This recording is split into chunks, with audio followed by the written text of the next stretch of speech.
Rahul, Akhilesh, RJD, ममता, मुस्लिम संगठनों और विपक्षी पार्टियों के विरोध के बीच केंद्र के इस कानून के खिलाफ कई याचिकाएं सुप्रीम कोर्ट में दायर हो गई, जिसमें 5 प्रमुख याचिकाओं पर सुप्रीम कोर्ट ने सुनवाई शुरू कर दी। आपको बताते हैं कि किन किन लोगों और संगठनों ने सुप्रीम कोर्ट में वक्फ संशोधन कानून के खिलाफ याचिका दायर की थी। अमानतुल्लाह खान, जो कि आपके विधायक है, उन्होंने की थी। मोहम्मद जावेद, कांग्रेस के सांसद की याचिका। असदुद्दीन ओवैसी, एआईएमएम के अध्यक्ष। इमरान प्रतापगढ़ी, कांग्रेस से। मनोज झा, आरजेडी के सांसद, वो भी याचिका लेके पहुंचे। जमीयत उलेमाए हिंद, बाकायदा वो पहुंचा मुस्लिम संगठन। All India Muslim personal law board ने याचिका दायर की। Association for the protection of civil rights, ये एनजीओ, इसने की। कुल मिलाकर 10 से ज्यादा याचिकाएं सुप्रीम कोर्ट में दायर की गई थी। याचिकाएं एक के बाद एक, यानी कि 10 हो गई थी। इस पर तकरीबन 5 महीने तक लंबी सुनवाई चली। सबको क्लब किया गया था, सभी पक्षों को सुना गया। आपको बताते हैं कि इस मसले पर सुप्रीम कोर्ट में क्या क्या हुआ, यानी कि सुप्रीम कोर्ट की वक्फ को लेकर के टाइमलाइन क्या कहती है। अप्रैल 2025 को आप नेता अमानतुल्लाह खान विधेयक के खिलाफ सुप्रीम कोर्ट पहुंच जाते। कई अन्य लोगों ने भी शीर्ष अदालत का रुख किया। Owaisi, Mohammad Javed, all India Muslim personal law board और दूसरे लोगों ने याचिकाएं दायर की। 17 अप्रैल सुप्रीम कोर्ट ने याचिकाओं पर सुनवाई की और याचिकाओं को वक्फ संशोधन अधिनियम 2025 के संबंध में नाम दे दिया। सरकार की ओर से उपयोगकर्ता द्वारा वक्फ या दस्तावेज द्वारा वक्फ संपत्तियों को इस बीच गैर अधिसूचित नहीं किए जाने का आश्वासन दिए जाने के बाद पीठ ने केंद्र को अपना पक्ष रखने का निर्देश दिया। अब 25 अप्रैल केंद्र ने याचिकाओं को खारिज करने की मांग कर दी। कहा कि कानून पर पूर्ण रोक नहीं लगाई जा सकती। फिर 29 अप्रैल सुप्रीम कोर्ट ने कानून के खिलाफ नई याचिकाओं पर विचार करने से इनकार कर दिया। नई याचिकाएं आ रही थी, इनकार कर दिया।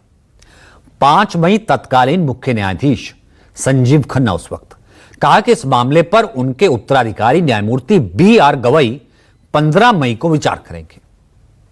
15 मई सीजीआई मुख्य न्यायाधीश गवई ने अंतरिम राहत के मुद्दे पर 20 मई को सुनवाई तय कर दी, तारीख तय कर दी। 20 से 22 मई को सुप्रीम कोर्ट ने इस मामले में दाखिल 5 याचिकाओं पर 20 से 22 मई तक लगातार 3 दिन सुनवाई की। 22 मई आई, फैसला सुरक्षित रख लिया गया। फिर 15 सितंबर 3 अहम पॉइंट्स पर एक अंतरिम आदेश जारी किया गया।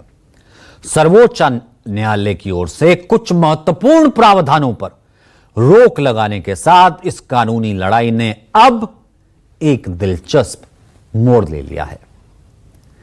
दरअसल केंद्र सरकार के नए कानून और पुराने कानून में बहुत पेच थे। आपको 4 बड़े पेज बताते हैं। पुराने कानून में सेक्शन 40 में रीजन टू बिलीव के तहत अगर वक्फ बोर्ड किसी प्रॉपर्टी पर दावा करता है तो उस प्रॉपर्टी का मालिक सिर्फ वक्फ ट्रिब्यूनल में ही अपील कर सकता है। जबकि नए कानून के मुताबिक प्रॉपर्टी का मालिक ट्रिब्यूनल के अलावा रेवेन्यू कोर्ट, सिविल कोर्ट या अन्य ऊपरी कोर्ट में भी अपील कर सकता है।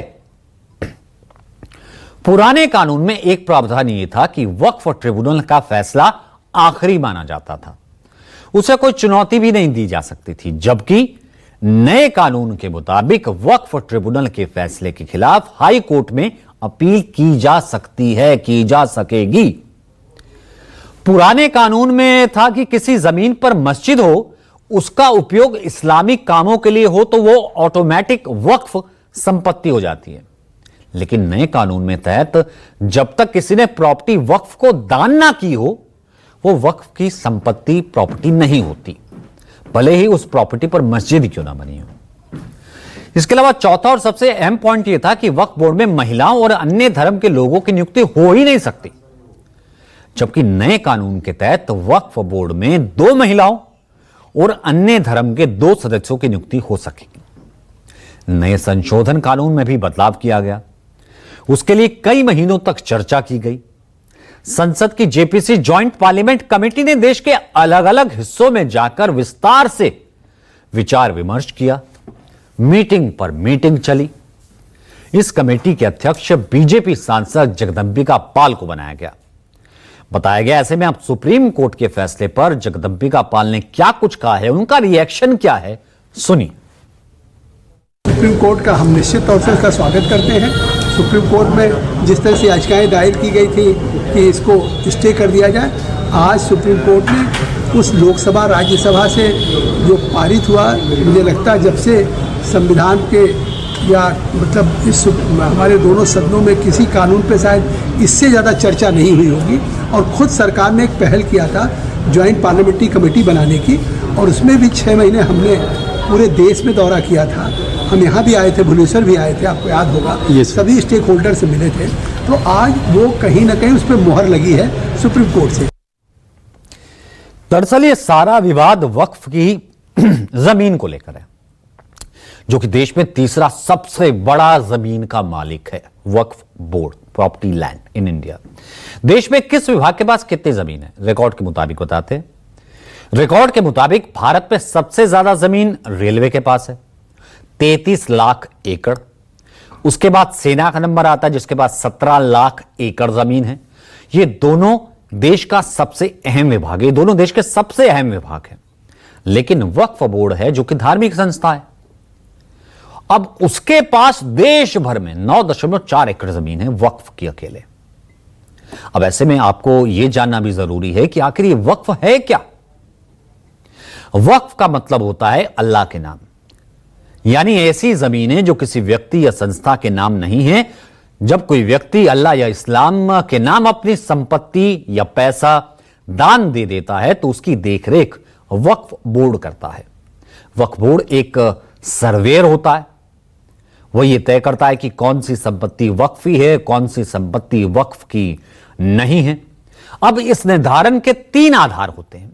अगर किसी ने अपनी संपत्ति वक्फ के नाम कर दी, अगर कोई मुसलमान या मुस्लिम संस्था जमीन को लंबे समय से इस्तेमाल कर रहा था, या फिर सर्वे में जमीन का वक्फ की संपत्ति होना साबित हो गया। वक्फ बोर्ड मुस्लिम समाज की जमीनों पर नियंत्रण रखने के लिए बनाया गया है, ताकि चीजें इधर उधर ना हो, फ्रॉड ना हो, जिससे इन जमीनों के बेजा इस्तेमाल पर रोक लग सके, गैर कानूनी तरीकों से बच सके। भारत में वक्फ की अवधारणा दिल्ली सल्तनत के समय से चलती आ रही है, इतनी पुरानी है। एक उदाहरण में सुल्तान मुइजुद्दीन सैमगौर यानी कि मोहम्मद गौरी की ओर से मुल्तान की जामा मस्जिद को एक गांव समर्पित कर दिया गया था, पूरा गांव। साल 1923 में अंग्रेजों के शासनकाल के दौरान मुसलमान वक्फ अधिनियम इसे विनियमित करने का पहला प्रयास था, यानी कि चैनलाइज करने का। साल 1954 में स्वतंत्र भारत में वक्फ अधिनियम पहली बार संसद की ओर से पारित हुआ।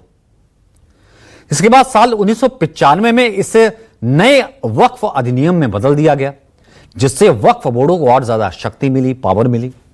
शक्ति में इस इजाफे के साथ अतिक्रमण और वक्फ संपत्तियों के अवैध पट्टे और बिक्री की शिकायतें भी बहुत ज्यादा बढ़ गई। साल 2013 में अधिनियम में संशोधन किया गया, अमेंडमेंट किया गया, जिसमें वक्फ बोर्डों को मुस्लिम दान के नाम पर संपत्तियों को दावा करने के लिए असीमित अधिकार प्रदान कर दिए गए। संशोधनों ने वक्फ संपत्तियों की बिक्री को असंभव बना दिया, इम्पॉसिबल। देश भर में इस वक्त 32 स्टेट वक्फ बोर्ड है, यानी स्टेट वक्फ बोर्ड है 32, और एक सेंट्रल वक्फ बोर्ड भी है जो वक्फ संपत्तियों का रजिस्ट्रेशन करता है। और उसके बाद यह नया अमेंडमेंट बनाया गया, वक्फ संशोधन कानून, वो पास हो गया, सुप्रीम कोर्ट गया और आज उसमें ये अंतरिम स्टे आए हैं। तो ये था आज का सच। फिलहाल जो कहेंगे सच कहेंगे आज के एडिशन में इतना ही। फिर होगी आपसे मुलाकात। मुझे इजाजत दीजिए, छोड़े जाते हैं सुपर 30 के साथ।